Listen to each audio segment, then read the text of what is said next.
ఈ టెంపుల్ని యాదాద్రి తిరుమల అని పిలుస్తారు. మార్చ్ 6, 2024లో ఈ టెంపుల్ని ఓపెన్ చేశారు.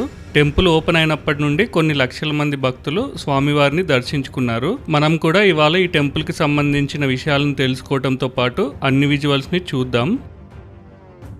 హైదరాబాద్ టు వరంగల్ రూట్లో భువనగిరి కంటే ముందే ఈ స్వర్ణగిరి టెంపుల్ ఉంటుంది. యాదగిరిగుట్ట టెంపుల్ కంటే 20 కిలోమీటర్స్ ముందే ఈ టెంపుల్ వస్తుంది. మెయిన్ రోడ్ నుండి 1.5 కిలోమీటర్ లోపలికి వెళ్లాల్సి ఉంటుంది.